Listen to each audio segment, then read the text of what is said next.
اس کے بعد وقت نے نئی کروٹیں لیں۔ شاہ یروشلم بلڈون ثالث دمشق پر قبضہ کرنے کی حسرت دل میں لیے ہوئے دنیا سے رخصت ہو گیا۔ اس کی موت پر یروشلم کے عیسائیوں میں کوہرام برپا ہو گیا۔ صلیبی کئی ماہ تک بلڈون ثالث کی موت کا سوگ مناتے رہے۔ اس موقع پر بعض امراء نے سلطان نور الدین محمود زنگی کو مشورہ دیتے ہوئے کہا، ہمیں اس موقع سے فائدہ اٹھاتے ہوئے آگے بڑھ کر یروشلم پر حملہ کر دینا چاہیے۔ سلطان نور الدین محمود زنگی کی اعلیٰ ظرفی نے یہ گوارا نہیں کیا کہ وہ عیسائیوں کی ماتمی حالت سے سیاسی فائدہ اٹھائیں۔ ہمیں یہ زیب نہیں دیتا کہ غمزدہ دشمن پر یلغار کریں۔ اہل یروشلم کو اس صدمے سے نجات حاصل کرنے دو، پھر کھلے میدان میں معرکہ آرائی ہوگی اور بیت المقدس میں نماز ادا کرنے کی دیرینہ آرزو پوری ہو جائے گی۔ بعض مورخین کے نزدیک یہ سلطان نور الدین محمود زنگی کی سیاسی غلطی تھی۔ اگر وہ بلڈون ثالث کے مرتے ہی بھرپور حملہ کر دیتے تو آسانی کے ساتھ یروشلم پر قابض ہو سکتے تھے۔ ممکن ہے کہ یہ قیاس آرائیاں درست ثابت ہوتی، مگر سلطان نور الدین محمود زنگی نے اپنے عمل سے ثابت کر دیا کہ اہل ایمان اپنے دشمن کی بھی مجبوری سے فائدہ نہیں اٹھاتے۔ اس کے برعکس یہود و نصارہ کا ہمیشہ سے یہی طریقہ رہا ہے کہ وہ انسانی مجبوریوں کی تجارت کرتے ہیں اور اسی کا سود کھاتے ہیں۔ مسلمانوں اور یہودیوں میں یہی بنیادی فرق ہے۔ بلڈون ثالث کے انتقال کے بعد یروشلم کے عیسائیوں نے اموری کو اپنا بادشاہ منتخب کر لیا۔ اموری بلڈون ثالث سے بھی کہیں زیادہ شاطر اور کینہ پرور انسان تھا۔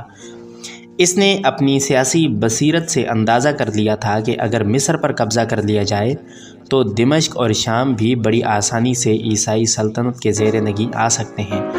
اس طرح مسلمانوں کی حکومت کا خاتمہ ہو سکتا ہے۔ یہ ایک بڑی گہری سازش تھی۔ بدقسمتی سے اس وقت مصر پر آخری فاطمی خلیفہ عاضد الدین کی حکومت تھی۔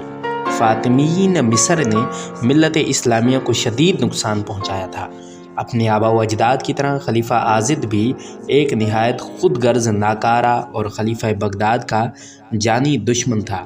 اپنی انہی کمزوریوں کے باعث وہ وزیر اعظم شاور کے ہاتھوں میں کٹ پتلی بنا ہوا تھا، اور شاور اتنا بڑا ایمان فروش تھا کہ اس نے اپنی وزارت عظمیٰ بچانے کے لیے شاہ یروشلم اموری سے خفیہ معاہدہ کر لیا تھا اور خراج کے طور پر ایک بہت بڑی رقم صلیبی حکمراں کو دیا کرتا تھا۔ فاطمی خلیفہ عاضد بھی چند روز عیش و عشرت کے لیے اس معاہدے پر رضامند ہو گیا تھا، مگر جب شاور نے خلیفہ عاضد کو قتل کر کے مصر کا خود مختار حکمران بننے کا منصوبہ سازی کا آغاز کیا تو خلیفہ عاضد نے بدحواس ہو کر سلطان نور الدین محمود زنگی کو ایک طویل خط تحریر کیا، جو مختصر یہ ہے: میں آپ کی اسلام دوستی کا دل سے قائل ہوں، اس لیے کہ اللہ اور رسول صلی اللہ علیہ وسلم کا واسطہ دیتا ہوں کہ بلا تاخیر میری مدد کو آئیے اور مصر کو صلیبیوں کی دراز دستی سے نجات دلائیے۔ سلطان نور الدین محمود زنگی اللہ اور نبی صلی اللہ علیہ وسلم کے نام پر مضطرب ہو گئے۔ فوری طور پر اسد الدین شیرکو اور یوسف صلاح الدین کو ایک لشکر جرار کے ساتھ مصر روانہ کیا۔ شیرکو اور یوسف صلاح الدین نے بڑی جان بازی سے جنگ کی اور صلیبی فوج کو فرار ہونے پر مجبور کر دیا۔ پھر وہ دونوں غدار ملت شاور کی طرف متوجہ ہوئے۔ شاور مصر سے فرار ہونے میں تقریباً کامیاب ہو چکا تھا۔ یوسف صلاح الدین کی شاہ سواری کام آئی۔ اس نے شاور کو زندہ گرفتار کر کے مصری امیر عضل الدین کے سامنے پیش کر دیا۔ عضل الدین نے ایک لمحہ کی تاخیر کیے بغیر شاور کا سر کاٹ کے ایک بڑے تشت میں رکھا اور نذر کے طور پر فاطمی خلیفہ عاضد کی خدمت میں پیش کر دیا۔ شاور کے قتل کی خوشی میں خلیفہ عاضد نے ایک عظیم و عالی شان جشن کا اہتمام کیا اور اسی جشن کے اختتام پر اسد الدین شیرکو کو مصر کا وزیر اعظم نامزد کر دیا۔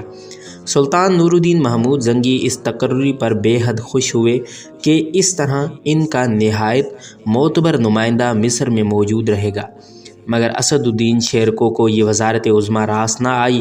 2 مہینے بعد ہی خندق کے عارضے میں اس کا انتقال ہو گیا۔ جب اسد الدین شیرکو کے انتقال کی خبر شام پہنچی تو کچھ دیر کے لیے سلطان نور الدین محمود زنگی پر سکوت کی کیفیت طاری ہو گئی۔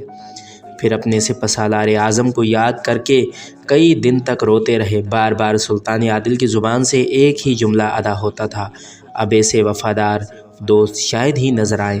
وہ میرا بازوئے شمشیر زن تھا، حق تعالیٰ اس کی مغفرت کرے اور مجھے صبر جمیل عطا فرمائے۔ اسد الدین شیرکو کی موت کے چند دن بعد خلیفہ عاضد نے نوجوان یوسف صلاح الدین کو مصر کا نیا وزیر اعظم نامزد کر دیا۔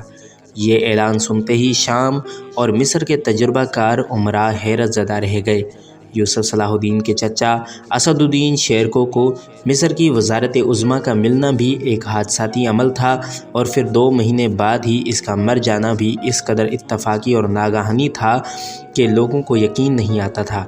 جب یوسف صلاح الدین اور شامی فوج کے اہم عہدیدار اسد الدین شیرکو کا جنازہ قبرستان لے جا رہے تھے تو ان میں سے ہر شخص اپنی اپنی جگہ ایک ہی بات سوچتا جا رہا تھا کہ کل تک اس شخص کا نام سن کر دشمن میدان جنگ سے فرار ہو جاتے تھے، اور آج یہی مرد میدان اس قدر بے دست و پا ہے کہ اپنی جگہ سے حرکت بھی نہیں کر سکتا، اور آخری آرام گاہ تک جانے کے لیے بھی دوسروں کا محتاج ہے۔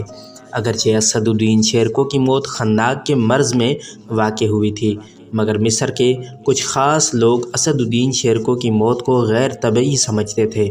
ان کے خیالات کے مطابق مصر کے نئے وزیر اعظم کو حکیم باریتون نے کوئی ایسی دوا دے دی تھی جس کے اثر سے اسد الدین شیرکو کا دم گھٹ گیا تھا اور وہ دار فانی سے کوچ کر گیا تھا۔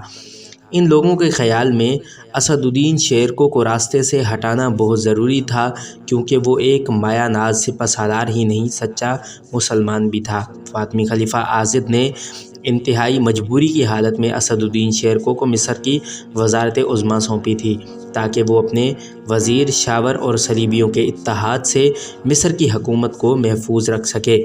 پھر جب عزل الدین نے شاور کو قتل کر دیا اور یروشلم کی فوج واپس چلی گئی تو خلیفہ عاضد نے اپنے شاہی حکیم باریتون سے مل کر اسد الدین شیرکو کا قصہ اس طرح پاک کر دیا تھا کہ کسی کو اس کی بدنیتی اور سازش پر کوئی شک بھی نہ ہو سکا۔ خلیفہ عاضد بھی باطنیوں کے عقائد سے تعلق رکھتا تھا، اور حکیم باریتون تو حسن بن صبا کا معتقد خاص تھا۔ اس لیے باریتون نے اسد الدین شیرکو پر ایک ایسی دوا آزمائی جس نے سلطان نور الدین محمود کے دست راست کی سانسوں کا رشتہ توڑ دیا۔ مصر میں رہنے والی ایک صحیح العقیدہ مسلمانوں کی جماعت کا یہ خیال بھی تھا کہ اسد الدین شیرکو کو باربک نے اپنے روحانی کمالات کے ذریعے ہلاک کیا تھا۔ مصری عوام باربک کو اپنے وقت کا سب سے بڑا صوفی سمجھتے تھے۔